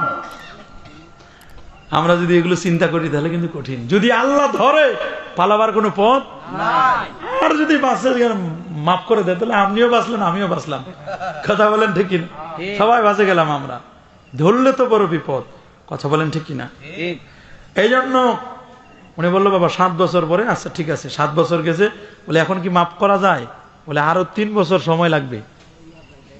আমি বলছি না যে মাফ করা যাবে কিনা, বলছে না এখন মাফ করা যাবে না, এখনো হয় নাই, আরো 3 বছর। 10 বছর মোটামুটি মেয়েটা পর্যাপ্ত পরিমাণে 16-17 বছর হয়ে গেছে, 15-16 বছর। বলছে বাবা এখন দেখা যাক, 10 বছর যখন হয়েছে, বলছে 10 বছর পূর্ণ হয়ে গেছে, আমার এখন মাফ করে দেন, আমি বাড়িতে যাই। বলে বাড়িতে যাবো, এখনো মাফ করা যাবে না, শর্ত আছে, এই শর্তে ছেড়ে দিব, তবে শর্ত আছে। বলে কি? বলে আমার একটা মেয়ে আছে। বলে আচ্ছা ঠিক আছে, মেয়ে আছে, তো বাবা মেয়েটা বড় খারাপ। বলে কি? মেয়েটার খুব বেশি গুণ নাই। বলে কি আছে বলেন? বলে মেয়েটা হলো বোবা। মেয়েটা কি? মেয়েটা বধির, মেয়েটা কানা, দৃষ্টি প্রতিবন্ধী, মেয়েটা ল্যাংড়া, মেয়েটা লুলা। চিন্তা করছে বিয়ে, নামাজে যদি ভুল হয় সজদা দিলে নামাজটা ঠিক হয়, বিয়ে যদি ভুল হয় সজদা দিলে কাজ হবে? ওটা ভুল তো আজীবনের জন্য ভুল। মানুষের জীবনে একটা টার্নিং পয়েন্ট হলো বিয়ে। চিন্তা করছে জীবন কালটায় শেষ করলাম এখানে খেদমত করে, বিয়ে এটাও আবার এমন একটা বিয়ে দিবে যেটা কানা, ল্যাংরা, লুলা, এটা বিয়ে করতে হবে আমারই। তারপরে দুনিয়াতে কষ্ট করে যায়, আখেরাতে যেন মাপ পায়। আসলে দেন, আমি রাজি, মিয়া বিবি রাজি, ক্যা করেগা কাজী। বলে দেন দেন, বিয়ে দেন। লোকজনকে ডাকালেন, ডাকাইয়া বিয়ে হয়ে গেল। বাসর ঘুরে যাবেন, বলে এই রুমে বাসর হবে, যান। শ্বশুরের দোয়া নিয়ে যাচ্ছেন, সবার দোয়া নিয়ে যাচ্ছেন, গিয়ে দেখে যে মানে মেয়েটা ভবিষ্যৎ যে বউ মানে হয়ে তো গেছে, দেখা হবে যার সাথে, দেখার দরজার সামনে হাতের শরবতের গ্লাস নিয়ে দাঁড়ায় রয়েছে। ও দেখে দিছে দৌড়, সালাম দিছে, দেখে দিছে দৌড়, দেখে দিছে কি গেছে শ্বশুর কাছে। বলে আব্বু কোন রুমে ঢুকাই দিচ্ছেন? মানে ভুলে আরেক জায়গায় গেছি। বলে না না বাবা ভুলে যাও না। বলে না না ভুলে গেছি, আপনি বলছেন আপনার মেয়ে বোবা, কথা বলতে পারে না। সালাম দিল, কি সুন্দর আরবিতে সালাম দিল। বিপদ না? শ্বশুর বলছে যে কথা বলতে পারে না, এখন তো সালাম দিছে, তা আমি জবাব দিই না, আমি দৌড়ে চলে আসি। এটা তো আমার না, যার সাথে আমার বিয়ে হয়েছে তো কন্ডিশন হলো সে কি বোবা, কথা বলতে পারে না। তো কথা বলতে পারে, সালাম দিছে। সুবহানাল্লাহ বলে। শ্বশুর একটু মজা করলো, বাবা তুমি ভালো মানুষ তো, তোমার দেখে ওর জবান খুলে গেছে। সুবহানাল্লাহ বলে, আল্লাহু আকবার। এটা ওলিদের কারামত। বলে আচ্ছা এটা না বুঝলাম, আমি দেখি হাতে একটা গ্লাস নিয়ে দাঁড়া রয়েছে, আপনি বলছেন ওটা লুলা, তো যে লুলা সে কি আর গ্লাস সে শরবত নিয়ে দাঁড়িয়ে থাকতে পারে? এখন কি জবাব দিবে? শ্বশুর বলছেন, বাবা শোনো, আমি বলছি বোবা, তার মানে এই জবান দিয়ে কোনো পরপুরুষের সাথে কথা বলে নাই। আমি বলছি লুলা, এর মানে এই হাত দিয়ে কোনো পরপুরুষের গায়ে টাচ করে নাই। আমি বলছি ল্যাংরা, মানে এই পা দিয়ে কখনো পরপুরুষের সাথে কোনো ডেটিং নাই, সিটিং নাই, মিটিং নাই, ইটিং নাই, কিচ্ছু নাই। প্রথমে তো হয় ওয়াচিং, কি হয় দেখে, ওয়াচিং এর পরে বলে ঠিক আছে তাহলে একটু মিটিং হোক। বলে মিটিং বলে তো একটু সিটিং লাগবে, সিটিং হোক, বসে। তাহলে বসলে তো এখন ইটিং হবে, খেতে হবে কিছু। এরপরে যা হওয়ার হয় এটা আপনারাও জানেন, আমরাও দেশের অবস্থা বুঝতেছি, যা বুঝার তা তো বুঝতেছি। কথা বলেন ঠিকই না? যা হচ্ছে তো বুঝতেছেন আপনারা দেশের পরিস্থিতি। কথা বলেন হচ্ছে কি না? এই যে বলেন ইফটিজিং হবে না, এটা করা যাবে না, এটা করা যাবে না। ইফটিজিং কি এমনি হয়?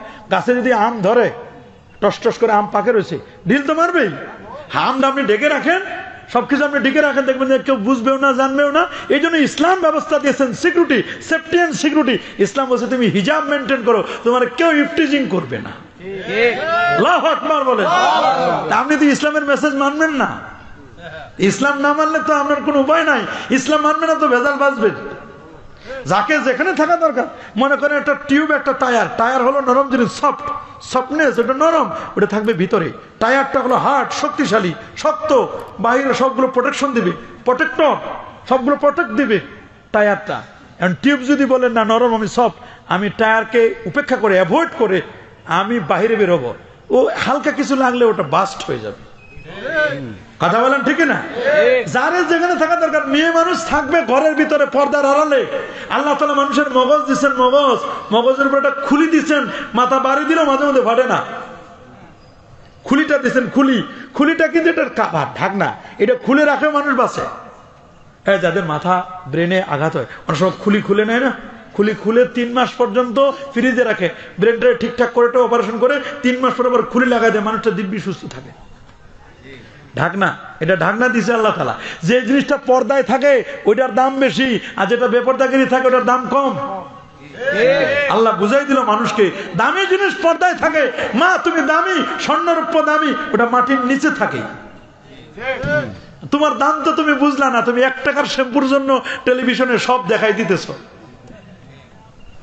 দেখেন না আপনারা, এডটেড যে 1 টাকার শ্যাম্পুর জন্য তো সব যা দেখার তা দেখাই দিতেছি। 1 টাকার শ্যাম্পুর জন্য তোমার এই অবস্থা, অ্যাড করতে যাইয়া। তো এগুলো জাহান্নামের কি হবে বলে? এরা দায়ুস। জাহান্নাম, জান্নাত তো দূরের কথা, জান্নাতের ঘ্রাণও পাবে না। কথা বলেন ঠিক না? এই দায়ুস জান্নাতে যাইবে? জান্নাত তো দূরের কথা, ঘ্রাণও পাবে না। এই জন্য আমি বলছি সাবধান, ওলি হতে হবে, ঈমান থাকবে, তাকওয়া থাকবে, সুবহানাল্লাহ বলেন, নবীর প্রেম থাকবে, মানুষের খেদমত থাকবে, আল্লাহু আকবার, আল্লাহু আকবার, আকীদা থাকবে বিশুদ্ধ, স্বচ্ছ আকীদা, কোনো ভণ্ডামি থাকবে না। স্ত্রীকে নিলেন, বলে এই অবস্থা তোমার স্ত্রী, বলে ও আচ্ছা ঠিক আছে, আমি তো বুঝতে পারি না আব্বু, ঠিক আছে, বলে বাবা যাও দোয়া করো। রাতের বেলা স্ত্রীকে নিয়ে 2 রাকাত নামাজ পড়লেন, বাসর হলো, ওর পেটে একটা ছেলে জন্ম নিল, নাম তার আব্দুল কাদের। বাপকা বেটা সিপাহী কা ঘোড়া, অলির পেটে অলি জন্ম নেয়। অলির পেটে কি জন্ম নেয়? আর আপনার পেটেও সন্তান, আপনি দেখেন স্টার দশা জি বাংলা, তো ওটা পেট থেকে জন্ম হলে স্টার হবে। কি হবে? স্টার হবে, স্টার,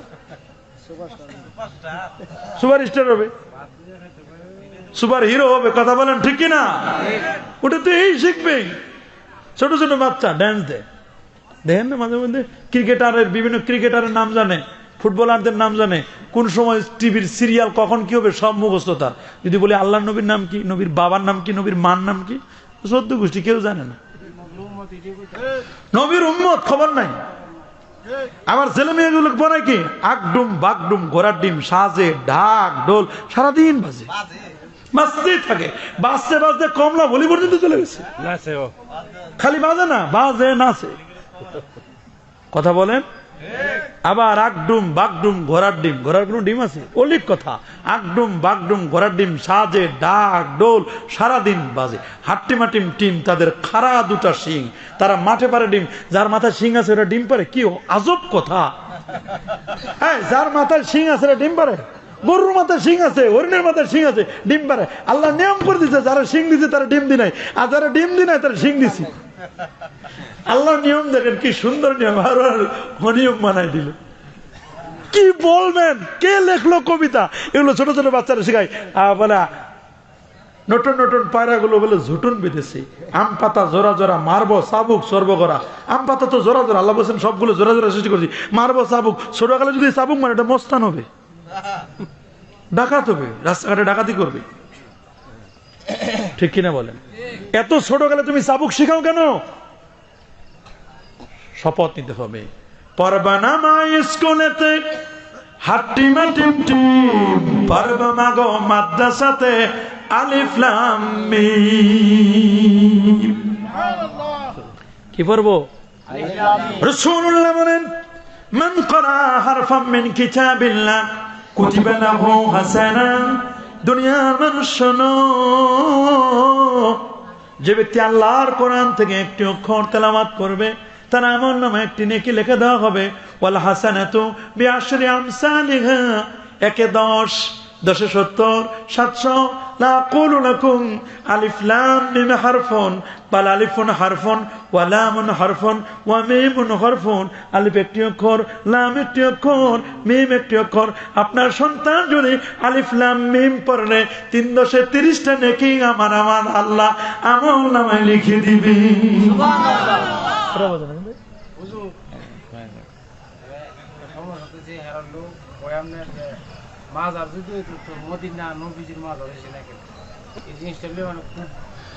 এই জন্য আমাদের সন্তানদেরকে শিখাইতে হবে কিনা এগুলো?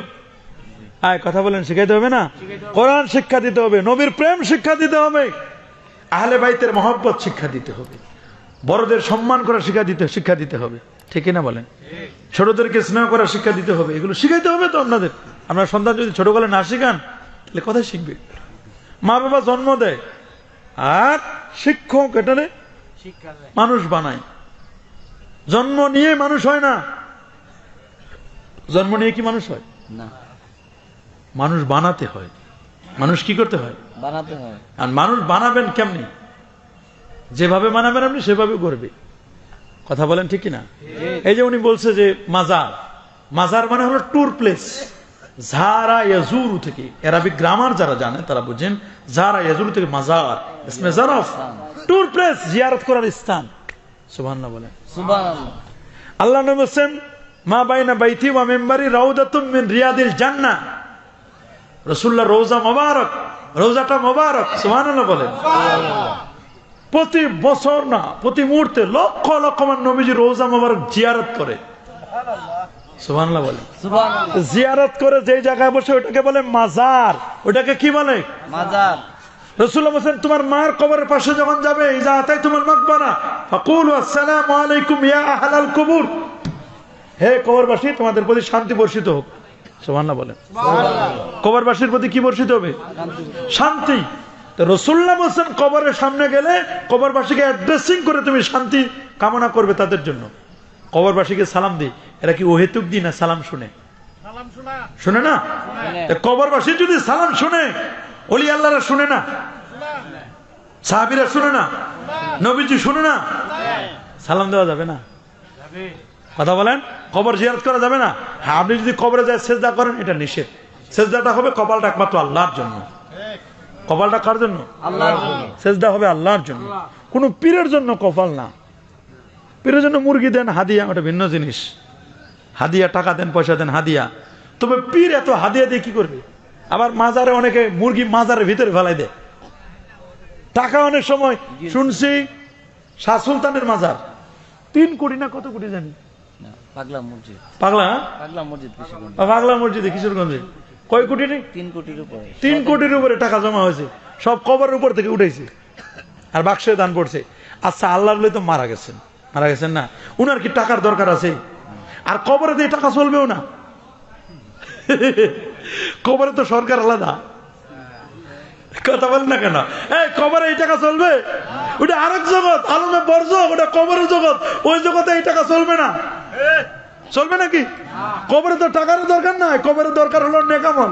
ইজা মাতাল ইনসান ইনকাতা আনহু আমালু ইল্লা মিন সালাত। কবরে 3টা টাকা চলবে, একটা হলো ওয়ালাদুন সালিহুন, নেককার সন্তান, আর সাদাকাতুন জারিয়া, সাদকা জারিয়া,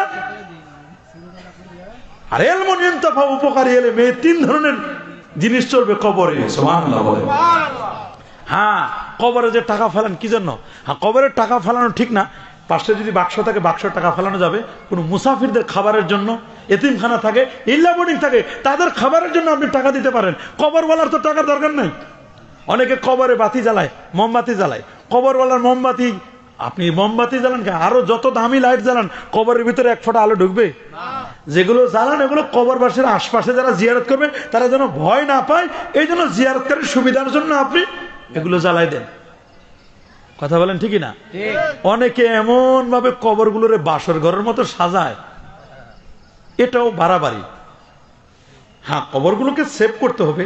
তাদের আল্লাহর ওলি যারা মস্ত বড় ওলি যারা, তাদের কবরগুলো মানুষজন জিয়ারত করতে পারে, তাদেরগুলো সেভ করতে হবে। কিন্তু এর মানে এই নয় যে 1 লাখ 2 লাখ টাকার ফুল দিয়ে আপনি পশরা সাজাইয়া কবরটার এমন ফুলের বাসর ঘর বানালেন। বরং ওই 1-2 লাখ টাকা গরিব দুঃখী দিলে, কম্বল দিলে, শীতের সময় কম্বল দিলে, চাউল দিলে করোনার সময়, বরং এতে আরো বেশি সোয়া হইতো। আপনি মনে করছেন যে না আমি যেটা করছি এটাই আমার, আপনার বুঝটা আসল বুঝ। এটার বিরুদ্ধে বলতে গেলে উনি ওয়াহাবি হয়ে গেছে। এটার যদি আপনি বিরুদ্ধে কিছু বলেন, বলে না দেখে মাজারের বিরুদ্ধে। আমি কি মাজারের বিরুদ্ধে বলছি? আমি বলছি মাজার কেন্দ্রিক যারা অতিরঞ্জিত করে তাদের বিরুদ্ধে। কথা বলেন ঠিকই না? মাজার কেন্দ্রিক যারা অতিরঞ্জিত করে, আপনি 3 লাখ টাকার ফুল না দিয়ে 3 লাখ টাকার চাউল কিনে, কম্বল কিনে শীতার্থ মানুষদেরকে দিতেন, সব বেশি হইতো। যদি ফুল দিয়ে যদি অনেক কিছু হইতো, তা আল্লাহ নবীর রওজা মোবারকে সবচেয়ে দামি দামি গোলাপ দেশ বিদেশ থেকে ফুল আর নবীজি রওজায় দিত।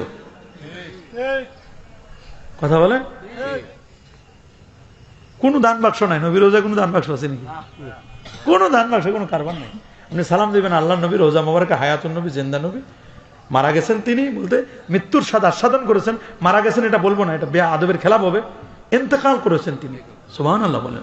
তার ইন্তেকাল শরীফ হয়েছে, আল্লাহু আকবার। নবী হায়াতুন নবী, রওজা মোবারকে তিনি হায়াতুন নবী, জিন্দা নবী, সুবহানাল্লাহ বলেন। সালাম দিলে তিনি শুনেন, শুনেন না? শুনেন তিনি। আব্দুল কাদের জিলানী রহমাতুল্লাহ আলাইহি জন্ম নিলেন, জন্মের পরে কিশোর বয়স, কত ঘটনা ঘটলো। খালি এই ঘটনাটা বলে শেষ করে দিচ্ছি, আর 10টা মিনিট থাকেন। মা পাঠাই দিচ্ছে কিশোর বয়সে লেখাপড়া করার জন্য, বাবা তুমি যাও, বড় আলেম হবে, পড়ালেখা করতে যাবা। যাবার সময় মা বলছে তো টাকা পাঠানো সম্ভব না, আমাদের দেশে তো রকেট বিকাশ এগুলো ছিল না, সে যুগে ছিল নাকি। যাবার সময় তার যে আস্তিন ছিল জামার পকেট, এটার ভিতরে তিনি কি করছিলেন, 40টা স্বর্ণ মুদ্রা, সেই সময় স্বর্ণের খুব দাম, স্বর্ণ মুদ্রা এখানে সেলাই করে দিয়েছিল। মা বলছিল বাবা তুমি তো যাচ্ছ, কখনো মিথ্যে কথা বলবে না, সদা সর্বদা সত্য কথা বলবে, মানুষের সাথে কষ্ট দিবে না, সবসময় তুমি থাকবে। তো উনি রওনা করলেন, যেই পথে রওনা করলেন, উনাদের যে কাফেলাটা ছিল, যায় না আমরা বাসে যায় না, সে বাস আটকায় না, ডাকাতে আটকায় না, ডাকাতের দল উনাদের কাফেলাটাকে আটকাইছে। সবার চেক করতেছে, আপনার কাছে কি আছে, আপনার কাছে কি আছে, সবার কাছে নিতেছে। একটা কিশোর বালক বলে বাবা তুমিও তো সফর করে যাচ্ছ, তোমার কাছে কি আছে? সে তো একেবারে ব্যর্থ কণ্ঠে, নির্দ্বিধায়, নির্ভয়ে, মা বলছে মিথ্যে কথা বলা যাবে না, সত্য বলতে হবে। বলছে আমার কাছে স্বর্ণ মুদ্রা আছে। জিজ্ঞেস করেন কয়টা? বলে 40টা। ওরা অবাক, কিরি এরকম ছেলে স্বর্ণ মুদ্রা থাকলে কেউ বলে যে মা যে বলছে মিথ্যা বলা যাবে না, মিথ্যা সকল পাপের মূল, সুবহানাল্লাহ বলে।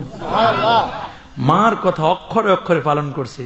আর আমার দেশের শুনছি কোন এক সচিব মা ভিক্ষা করে খায়, রাস্তায় ফালাইতে হয়ে গেছে, উনি সচিব। ওই সচিবের কপালে ফিসা দিয়ে ঝাড়ু দিয়ে বাড়ি দেওয়া দরকার। তুই ফরা কপাল, তুই সচিব কেন? তুই তো জুতার কালি মোছার যোগ্যতা নেই তোর। যে মা তোর জন্ম দিল, জন্ম দেওয়ার পরে তুই সচিব হয়ে কি লাভ করছস? যে মা তোমার জন্মদাতা, বেকুব, যে মা তোমার জন্মদাতা, সেই জন্মদাতা মা তোর জন্য এত কষ্ট করলো, তুই তোর মাকে ভিক্ষা করতে দিস, তুই সচিব, তুই তো জুতা মুছার কালির জুতার মুছারও তোর যোগ্যতা নেই, তুই কিসের সচিব হয়েছিস? তোর কে সচিব বানাইছে? আমার অবাক লাগে। হয়েছে হয়তো না, লেখাপড়া করে মা বাবার কথা শুনে না, মা বাবাকে বৃদ্ধাশ্রমে রেখে আসে। আছে না এরকম? এগুলো করবে না যুবক। মার কথা অক্ষরে অক্ষরে পালন করেছেন, আল্লাহু আকবার বলে। বলে আমার কাছে 40টা স্বর্ণ মুদ্রা। কয়টা? 40টা স্বর্ণ মুদ্রা। বলে হ্যাঁ। এবছর যেটা পাওয়া গেছে টার্গেট মিস হবে না। বালক তো কি করবে, ডাকাতের সর্দারকে কাছে গেছে।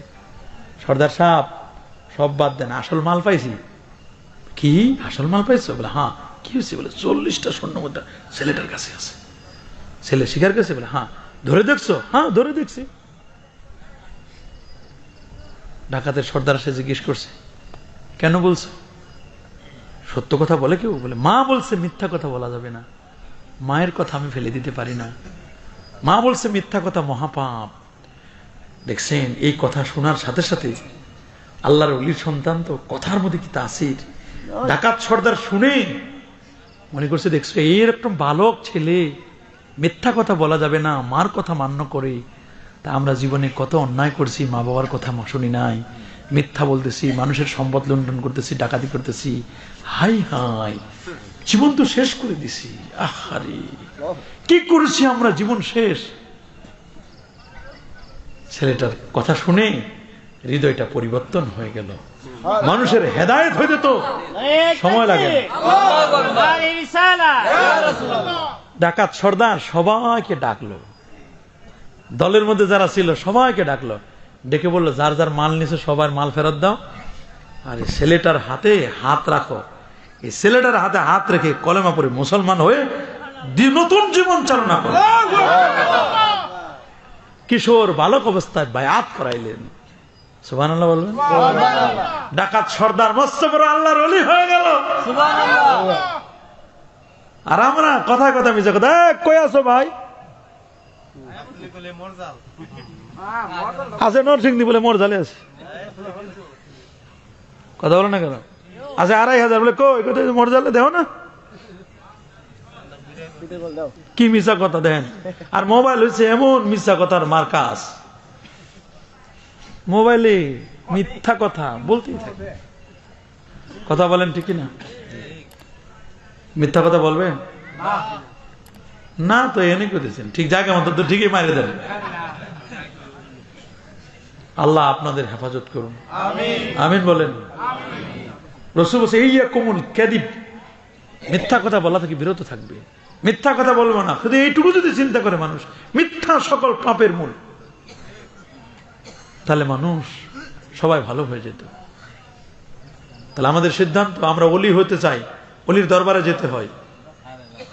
আহলে সুন্নাহ ওয়াল জামাতের আকীদা আমরা বিশ্বাস করি, ওলিয়া আউলিয়াদেরকে মহব্বত করি, আমরা মিলাদ পড়ি, কিয়াম করি, মাযহাব মানি, তরিকা তাসাউফ মানি, ঠিক কিনা বলেন?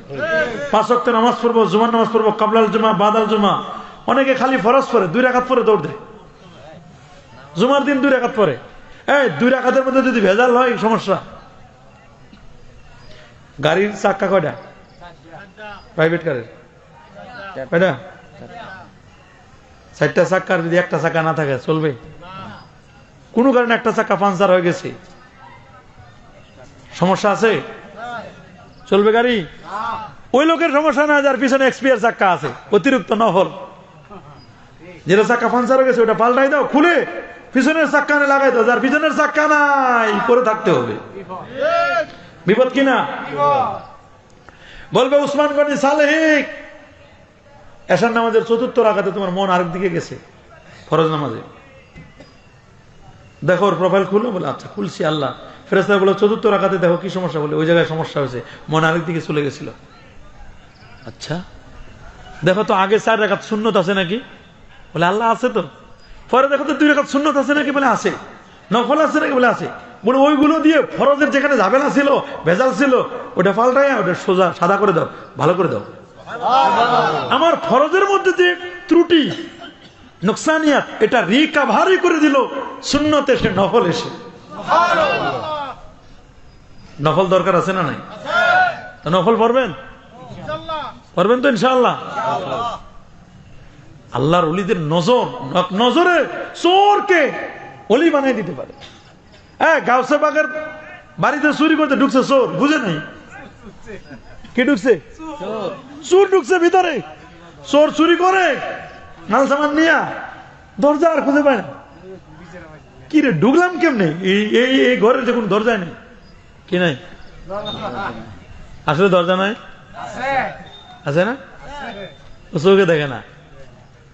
সারা দিন চলে গেল, মানে সারা রাত চলে গেল, ফজরের আল্লাহর ওলি উঠলেন, জানে কিন্তু সবকিছু জানে। তাহাজ্জুদ পড়লেন, ফজর পড়লেন, সকাল 10টা বাজে একদল লোক আসছে, বলে হুজুর আমাদের এলাকায় একজন তালিমদাতা মারা গেছে, তরিকার তালিম দিত, আবদাল তাকে বলা হতো, মারা গেছে। কি হয়েছে? মারা গেছে। একজন তালিমদাতা দেন, যিনি আমাদেরকে তালিম দিবে, শিক্ষা দিবে। বলে ও আচ্ছা বাবা, তালিমদাতা আমার খাটের নিচে একজন তালিমদাতা আছে। খাটের নিচে কি আছে? খাটের নিচে তালিমদাতা আছে। চোর বেটা চিন্তা করতেছে, কি আমি আসলাম চুরি করতে, উনি বলতেছে তালিমদাতা আছে। বলে ওনারে নিয়ে যাও। খাটের উপরে থাকে, নিচে ফাইল দিয়ে ওটা ফাইল দিয়ে অলি বানাই দিছে। আর ওই লোকটা চিন্তা করছে দরজা নাই, আর জীবনে চুরি করবো না, তওবা করছে, ওর তওবাও কবুল হয়েছে, আর হুজুরও ফাইল দিছে, আল্লাহর অলি হয়ে গেছে। দেখছেন, অলিরা সানাম। আমরা অলি হতে চাই, আল্লাহ কবুল করুন, আমিন। আসুন নবীর মহব্বতে দাঁড়িয়ে সালাম জানাই ইয়া নবী।